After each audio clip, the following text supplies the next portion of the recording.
Bismillah, alhamdulillah, wa salatu wa salam ala shafil anbiya wal mursalin, nabina Muhammad wa ala alihi wa ashabihi ajma'in. Allah në falenderojmë, selamat dhe salavatet qofshin për me të dashurin tonë Muhammedin sallallahu alaihi wasallam, familjen e tij, shokët e tij dhe gjithë ata që e pasojnë atë deri në ditën e gjykimit. Vllazë ndoshta jemi duke folur në lidhje me duan, përderisa muaji i Ramazanit shoqërohet nga lutjet e shumta, është e udhëtë që të mësojmë në lidhje me edukatën dhe normat e duas, dhe si ta lutim Allahun e lartësuar në mënyrën më të duhur që të na përgjigjet Allahu i lartësuar në lutjet tona. Dhe kemi treguar që nga edukata e lutjes është që së pari të hyjmë me një zemër të përulur, me zemër që e madhron Allahun e lartësuar, pastaj vazhdojmë me falënderim dhe lavdërim të Allahut të lartësuar, dhe kemi treguar në lidhje me emrat më të mëdhenj të Allahut të lartësuar dhe diskutimin e dietarëve se cili është emri i madh i Allahut të lartësuar. Pastaj kemi thonë që para se të bësh dua për veten, është e udhës dhe sunet që të dërgohet salavat për pejgamberin sallallahu alaihi wasallam. Dhe kemi hadithin ku tregon Abdullah ibn Mas'udi që thot, isha duke u falur dhe pranë meje ishte profeti sallallahu alaihi wasallam, dhe kur u ula e lavdrova Allahun e lartësuar, pastaj dërgova salavat për pejgamberin sallallahu alaihi wasallam dhe pastaj u luta për veten time. Rasulullah sallallahu alaihi wasallam më tha, kërko do t'jepet dhe më tha 2 herë. Dhe shohim që suneti i dërgimit të salavatit për para se të bësh dua përmendet edhe në adhurime tjera. E kemi forma e teshahudit. Në teshahud e thojmë tahiyatin, pastaj salavatin dhe pastaj e treta përmbyllet me dua. Gjithashtu e kemi në namazin e xhenazës, ku namazin e xhenazës së pari lexojmë surën Fatiha, pastaj dërgojmë salavat për pejgamberin sallallahu alaihi wasallam dhe pastaj bëjmë dua për të vdekurin.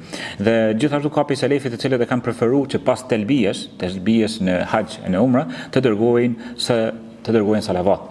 Dhe është një transmetim prej Said ibn Musayyib prej Omerit radiallahu anhu, që thotë që duaja e robit qëndron e varur mes tokës dhe qiellit derisa robi dërgon salavat për pejgamberin sallallahu alaihi wasallam. Në fakt, çka është salavati? Salavati është që ta lutësh Allahun e lartësuar, ta lavdëroj pejgamberin ton dhe t'ia lartësoj emrin e tij në shoqërinë e lartë. Gjithashtu nga edukata e lutjes është që ta lutim Allahun e lartësuar me dua gjithëpërfshirëse. Duat, lutjet me gjithëpërfshirëse janë ato të cilat Allahu i lartësuar i ka përmendur në Kur'an dhe pejgamberi sallallahu alaihi wasallam në sunetin e tij.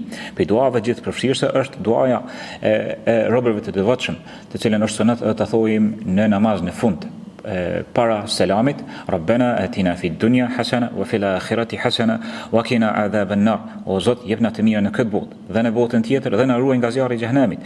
Dhe kjo e mirë përfshin të gjitha të mirat e mundshme në këtë botë dhe në botën tjetër është për qëllim xheneti dhe shpëtimi nga zjarri i xhenemit.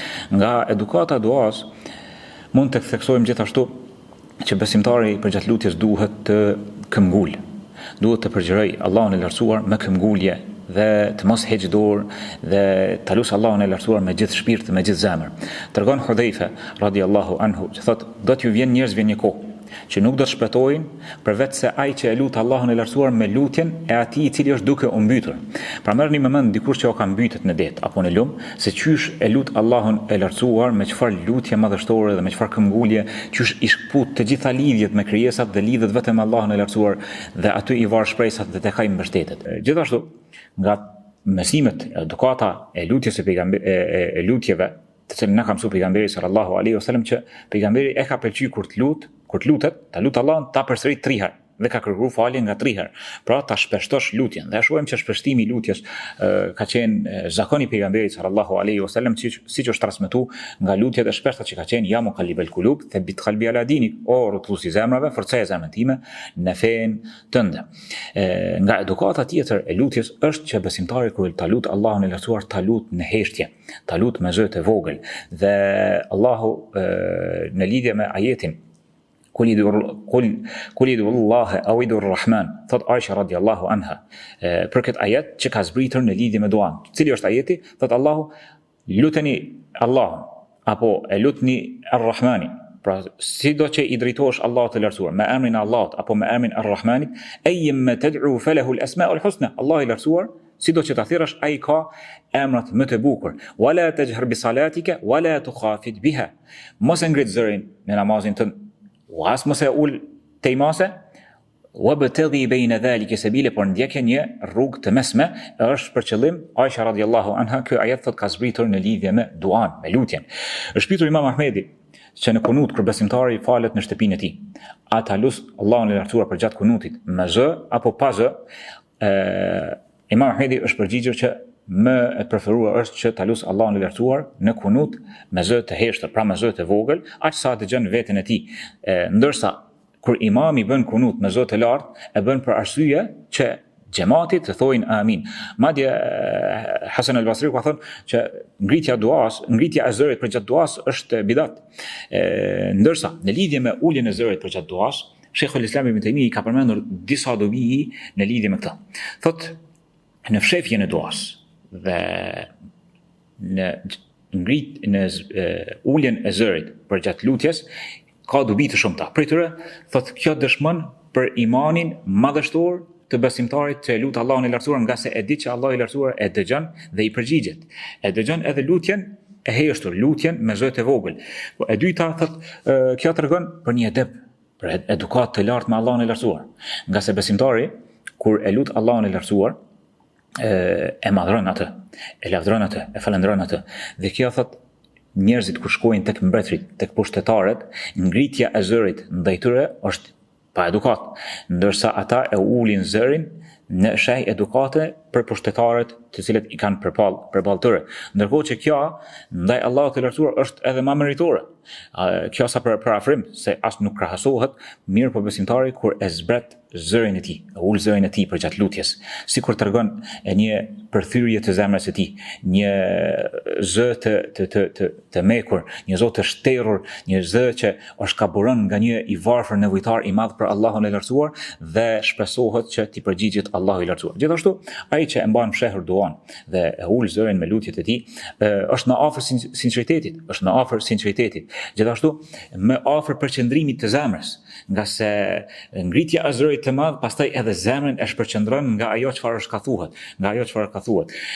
Gjithashtu nga edukata kur e lut Allahun e lartësuar është që të mos e ngritësh zërin pas Allahu i lartësuar na ka thënë që Allah është afër nesh, dhe kur ti i fol dikujt që është afër, ti nga edukata është që mos e ngritësh zërin, po ti flasësh aq sa ai të dëgjon, ndërkohë që Allahu i lartësuar i dëgjon të gjitha zërat dhe nuk i fshihet atij asgjë. Madje Allahu i lartësuar e ka lavdruar robën e tij Zakarian kur ka thënë idh nada rabbahu nidaan khafiyya, kur e ka lutur Zotin e tij me një lutje të fshehur, me një lutje me zë të vogël. Gjithashtu kur besimtari lut Allahun e lartësuar me zë të vogël, në mënyrë të fshehur, në mënyrë të heshtur, aq sa dëgjon veten e tij, kjo i trashëgon atij një farë lloj vazhdueshmërie. Nga se nuk lodhet, nuk shpenzon energji, mirë po vazhdon duke e lut Allahun e lartësuar. Dhe gjithashtu, çfarë përfiton besimtari për gjatë lutjes së tij, është që këtë begati madhështore e mban të fshehur. Kur besimtari fsheh duat e tij dhe lut Allahun e lartësuar në errësirën e natës, e mban këtë begati të fshehur. Edhe e shpëton veten e tij nga zileqarët e mundshëm. Nga se çdo begati të cilën besimtari e gëzon, është i rrezikuar nga zileqarët. E më së miri çfarë e mbron atë begati, që mos të mirët, është ta mbash fshehur nga zileqarët dhe shpëton veten dhe i shpëton ata nga ky zullum. Gjithashtu në lidhje me fshehjen e duas, dietarët kanë nxjerrë dobi që besimtari sekretet e tij, të lidhjes mes tij dhe mes Zotit duhet i mbajë të fshehura, sidomos në fillimin e tij.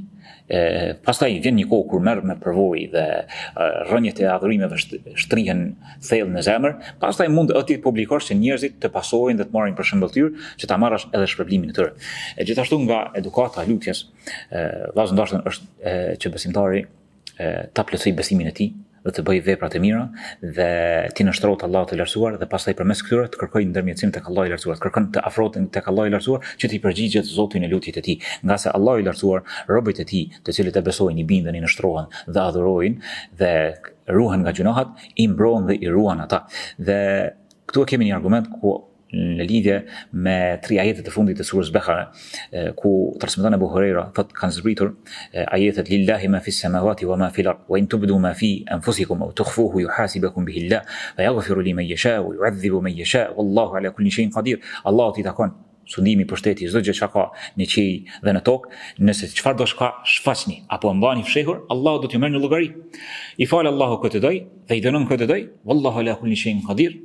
Allah është i gjithë fuqishëm për çdo gjë. Kanë ardhur sahabët që kanë sakrifikuar çdo gjë për pejgamberin dhe për Allahun, tek pejgamberi sallallahu alaihi wasallam dhe ju kanë ankuar, kanë thonë nuk po mujmë përballu.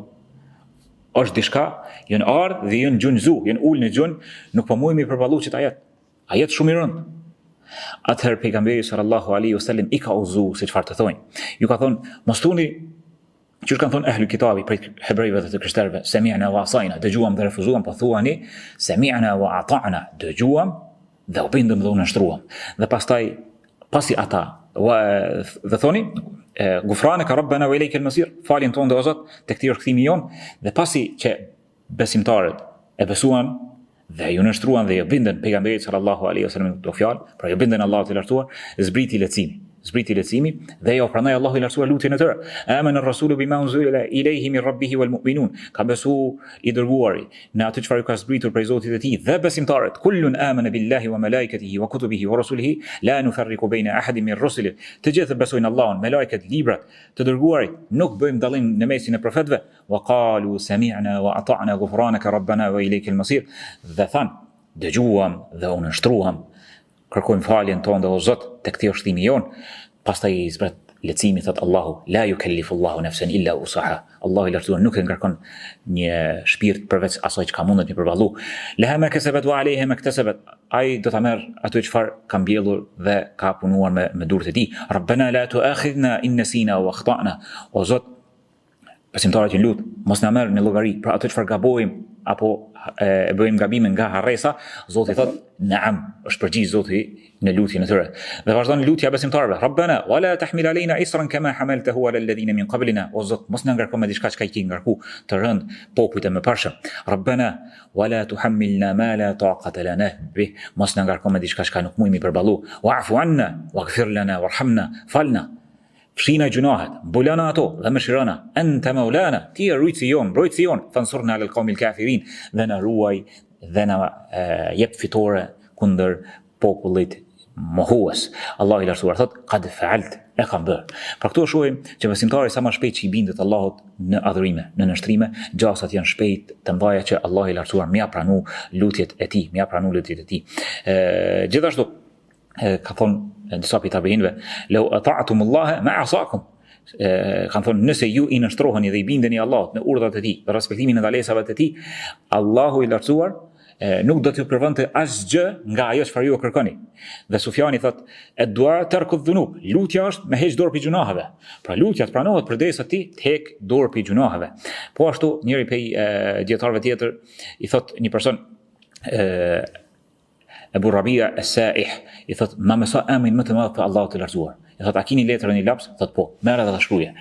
Ja merr edhe shkruaj në atë letër, Bismillahirrahmanirrahim, i bindem Allahut dhe Allahu të përgjigjet ty.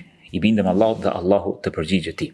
Gjithashtu nga edukata lutjes, vllazëndarën është që të zgjedhim ato momentet kur Allahu i lartësuar ka premtuar që i përgjigjet. Për këtyre vendeve ku Allahu i lartësuar ka premtuar përgjigje, padyshim është pjesa e tretë e natës. Pjesa e tretë e natës ku Allahu i lartësuar zbret në qiellin e kësaj bote dhe thot në pjesën e tretë të natës dhe thot من يدعوني فأستجيب له من يسألني فأعطيه من يستغفرني فأغفر له حتى يطلع الفجر. Thot Allahu i lartësuar dhe thirr Allahu në pjesën e tretë të natës, kush është ka lutet që më u përgjigj, kush është ka më kërkon që më jap dhe kush ka kërkon falje që më ia fal derisa të lind dielli. Dhe kjo në një hadith tjetër thot aqrab ma yakunu ar-rabb min 'abdihi fi jawfi al-layl al-akhir. Më së afërt i Zoti është ndaj robërve të tij në pjesën e fundit të natës. Dhe këtu është një kohë e artë, sidomos në Ramazan, që ta shfrytëzojmë me lutjet tona. Po ashtu momentet kur bien shi, kanë përmendur dietarët që është kohë ku përgjigjet duaja, po ashtu mes ezanit dhe ikametit, menjëherë mas namazeve, në gjendje të sejdës, duke qenë agjërueshëm, duaja udhëtarit, duaja atij që i bëhet zullum, edhe vende të tjera të cilat Allahu i lartësuar na ka treguar që na përgjigjet me lutjet tona. Pastaj nga edukata e lutjes është që ta lutim Allahun e lartësuar me atë çfarë na ka premtuar. Dhe Allahu i lartësuar ka përmendur këtë. Thot në ajet kuranor thot Rabbana, lutjen e disa besimtarëve, Rabbana innana sami'na munadiyan yunadi lil iman an aminu bi rabbikum fa amanna. O Zoti jon, ne kemi dëgjuar një thirrës, pra një pejgamber i cili thirr që të besojmë dhe ne kena besu, që të besojmë në Zotin ton dhe ne kena besu. ربنا فاغفر لنا ذنوبنا وكفر عنا سيئاتنا وتوفنا مع الابرار. O Zoti jon, falna gjunahet dhe mbulona neve të metat dhe na bëj të vdesim me të devotshmit. Pra, e kanë bërë një afrim tek Allahu i lartësuar përmes premtimeve të cilat Allahu i lartësuar i ka bërë në librin e tij, apo përmes premtimeve të cilat i ka thënë pejgamberi jon sallallahu alaihi wasallam. Gjithashtu, çfarë kërkohet nga ne në edukatën e lutjes është që të kërkojmë të afrohemi tek Allahu i lartësuar përmes veprave tona të mira. Dhe për shembull e kemi shembullin e atyre 3 personave të cilët ishin mbetur në atë shpellën ku ju kishte ra ai guri i madh, ja u kishte mbulu hyrjen dhe daljen prej shpellës, dhe kështu ata e panë që nuk kanë asnjë rrugë dalje, ndryshe përveç se me lut Allahun i lartësuar përmes veprave të tyre më të mira. Dhe gjithë secili prej tyre i zgjodhen ato vepra të cilat i kishin më të sinqertat sipas mendimit të tyre, dhe Allahu i lartësuar ja u pranoi lutjen e tyre si përgjigje pasi që u afruan përmes veprave të tyre të mira. Gjithashtu çfarë preferohet është që para lutjes të japim sadak. Para lutjes tonë të japim sadak. Dhe këtë e kanë nxjerrur këtë dobimi Ibn Qayyimi në ajetin, edhe pse është i shfuqizuar në surën Mujadala, thot Allahu i lartësuar: "A ashfaqtum an tuqaddimu bayna yaday najwaakum sadaqatin fa idh lam taf'alu wa taba Allahu alaykum فأقيموا الصلاة وآتوا الزكاة وأطيعوا الله ورسوله والله خبير بما تعملون."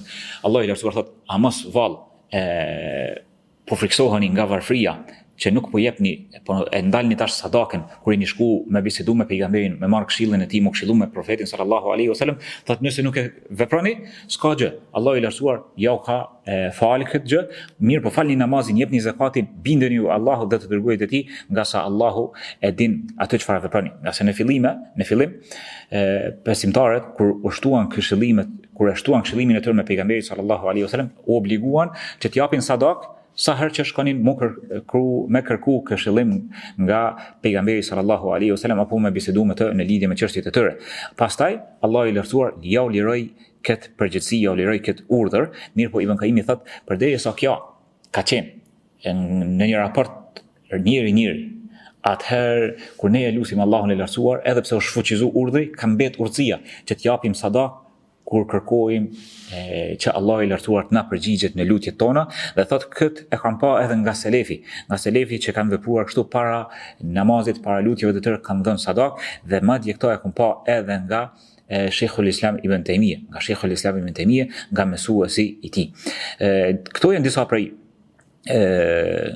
prej edukatave të lutjes, dhe gjithashtu çfarë vlen të theksohet është që besimtari kur e lut Allahun e lartësuar nuk duhet të ngutet dhe të thotë u luta dhe nuk më përgjigj. Nga se pejgamberi sallallahu alaihi wasallam na ka premtuar se Allahu i lartësuar do t'ju përgjigjet gjithë secilit prej jush derisa nuk do të nguteni. E çysh është ngutia kur e kanë pyetur, me thonë da'utu falam yastajib li. E kam lut Allahun e lartësuar, mirë po Allahu i lartësuar nuk më është përgjigjur mua. Ndërkohë që besimtari përgjatë lutjes së tij bashkon mes dy adhurimeve. Në fillim të lutjes bashkon mes shpresës, dëshirës, durimit të ajo çfarë gjendet tek Allahu i lartësuar.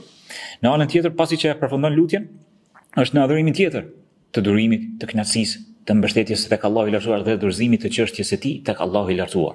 E jotja është që ti marrësh të gjitha këto norma dhe edukatat e lutjes dhe ta lutësh Allahun e lartësuar përmes emrave të tij të bukur dhe cilësive të tij të larta, të bësh vepra të mira, të nështrosh Allahut të lartësuar, të kesh zemër të vëmendshme, të përulur, që e madhron Allahun e lartësuar përgjatë lutjes, dhe në fund ta presësh me durim, me kënaqësi me caktimin e Allahut, dhe t'ja dorëzosh gjithë atë çështje Allahut të lartësuar, nga se Allahu i lartësuar vepron në bazë të dijes së tij absolute, në urtësisë së tij të përkryer, dhe çdo gjë e vendos në vendin e vet, në formën e duhur dhe mënyrën e duhur, dhe jona është që të kemi mendim të mirë për Allahun e lartësuar kur e lutim Allahun e lartësuar. Dhe vetmja brengshka duhet të jetë e jona është që t'i ngrisim duart. Të na mundsohet t'i ngrisim duart dhe ta lutim Allahun e lartësuar, ndërsa mos ta kemi brengën e përgjigjes, nga se Allahu i lartësuar na përgjigjet në këtë botë apo në botën tjetër. Aqulu qawli hadha wa astaghfirullaha li wa lakum fastaghfiruhu innahu huwal ghafurur rahim.